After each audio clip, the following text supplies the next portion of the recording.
السلام علیکم dear students آج کے اس لیکچر میں ہم دیکھیں گے کہ ہم ریزسٹنس کو کس طرح سے منیمائز کر سکتے ہیں. جیسا کہ ہم جانتے ہیں کہ آرگنائزیشن کے اندر امپلائیز چینج ایورس ہوتے ہیں، مطلب وہ چینج کو اپوز کرتے ہیں، ڈس لائک کرتے ہیں اور ریزسٹ کرتے ہیں، کیونکہ تبدیلی سے وابستہ غیر یقینی صورتحال فیئر اور انگزائٹی پیدا کرتی ہے، جس سے لوگ عام طور پر بچنے کی کوشش کرتے ہیں.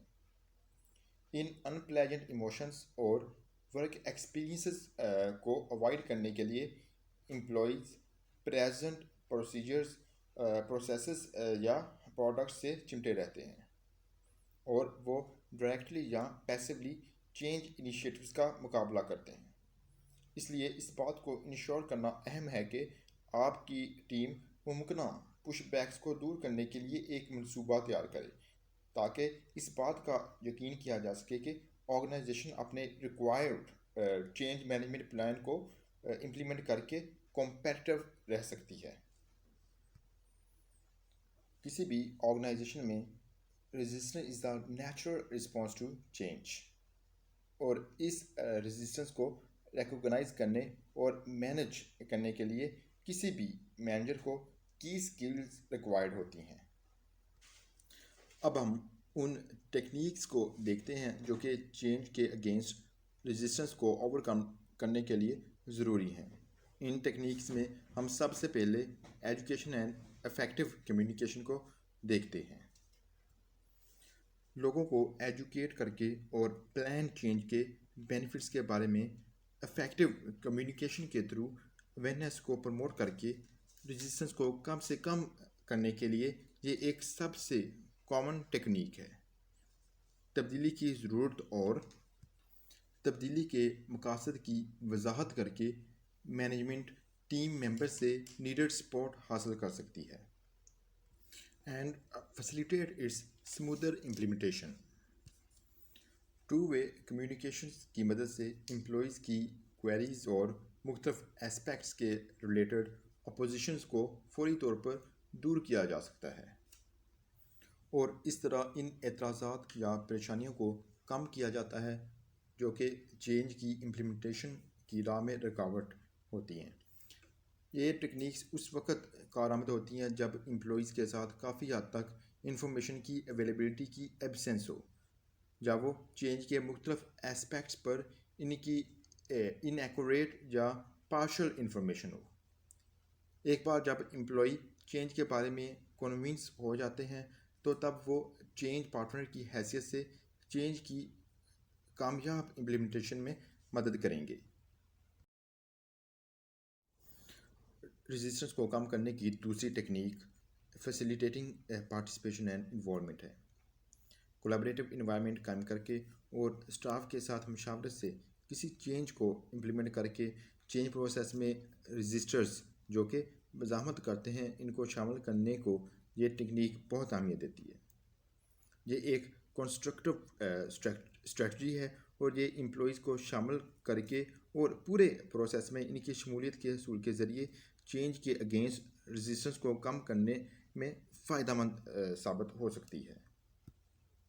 یہ ٹیکنیک اس وقت کارآمد ہو سکتی ہے جب چینج انیشیٹر کے پاس چینج کی ڈیزائننگ اور امپلیمنٹیشن کے لیے سبسٹینشیل انفارمیشن کا فقدان ہو، یا پھر امپلائیز کے پاس زبردست طاقت ہو کہ وہ اس چینج کو رجسٹ کریں. امپلائیز کی پارٹیسپیشن چینج انیشیٹوز کی سپورٹ کرنے رجسٹنس کو کم کرے اور تبدیلی کے سلسلے میں کوالٹی آف ڈیسیجنز کو امپروو کرنے کے لیے اپنے کمٹمنٹ لیول اور موٹیویشن کو بڑھا سکتی ہے. سپورٹ اینڈ فیسیلیٹیشن کے تھرو ریزسٹنس کو منیمائز کیا جا سکتا ہے.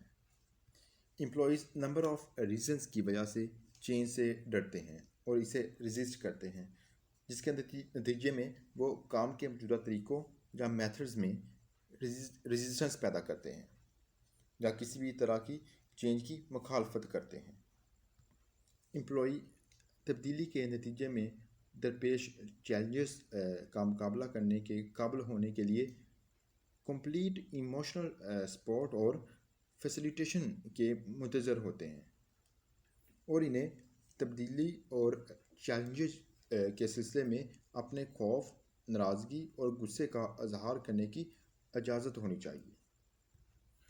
یہ ٹیکنیک اس وقت یوزفل ہے جب کچھ ایڈجسٹمنٹس یا اڈیپٹیبلٹی ایشوز کی وجہ سے لوگوں سے تبدیلی کی طرف ریزسٹنس ہو۔ یہ ایک بہترین ٹیکنیک ہے کیونکہ اس میں امپلائیز کی فیسیلیٹیشن، ٹریننگ اور ریزسٹنس کو کم کرنے کے لیے ویریس سپورٹنگ ایفرٹس شامل ہیں، لیکن یہ ٹیکنیک بہت ٹائم کنزیومنگ اینڈ ایکسپینسو ہے and does not necessarily assure a successful outcome. Resistance can be minimized through agreements and negotiations. اس ٹیکنیک میں رجسٹرز، وہ امپلائی جو کہ رجسٹنس کرتے ہیں، سے نیگوسیشنز اور ویریس اسپیکٹس کے ریلیٹڈ بارگیننگ شامل ہے تاکہ رجسٹرز اور مینجمنٹ کے کنسرنز کو خاطر خواہ کنسیڈریشن اینڈ امپورٹنس دی جا سکے۔ کسی بھی طرح کی بڑی مزاحمت سے بچنے کے لیے یہ سب سے آسان ٹیکنیک ہے۔ یہ ٹیکنیک اس وقت افیکٹو ہوتی ہے جب ریزسٹنس کو کم کرنے کے لیے امپلائی اور امپلائیز کے درمیان کسی چیز کا ایکسچینج ہوتا ہے۔ مطلب امپلائر امپلائی سے بارگیننگ کر کے اپنی چینج کو امپلیمنٹ کروا سکتا ہے اور ان ریٹرن ان کی جو ڈیمانڈز ہیں ان کو فلفل کر سکتا ہے۔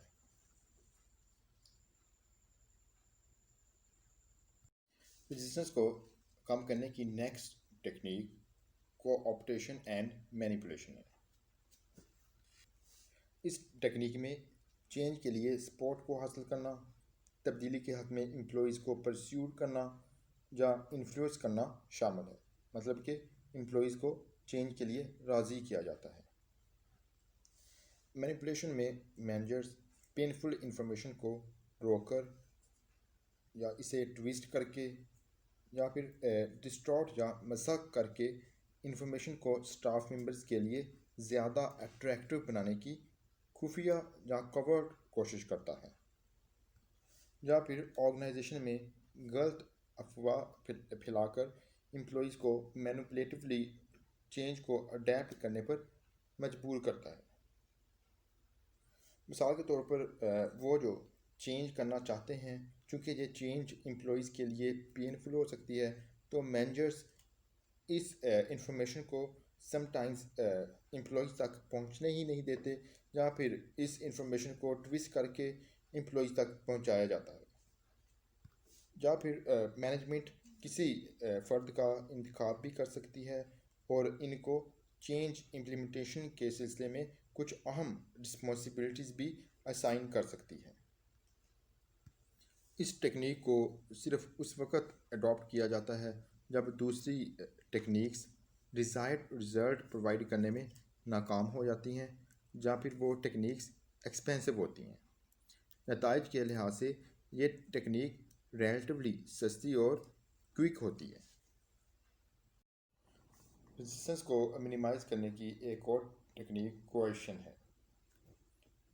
ایکسپلسٹلی اینڈ امپلسٹلی کوئرشن یا جبر میں کسی چینج کو ایکسیپٹ کرنے کے لیے کسی فورس یا تھریٹ کا استعمال کیا جاتا ہے۔ مطلب اس ٹیکنیک میں امپلائیز کو ڈرایا دھمکایا جاتا ہے اور ان کو مجبور کیا جاتا ہے کہ آپ چینج کو ایکسیپٹ کریں یا پھر جاب سے ریزائن کر دیں۔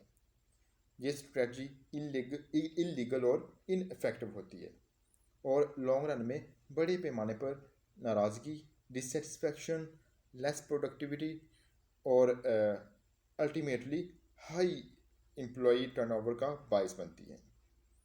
اس ٹیکنیک کو اینڈ تک اوائڈ کرنا چاہیے اور اسے ایز اے لاسٹ ریزورٹ استعمال کرنا چاہیے۔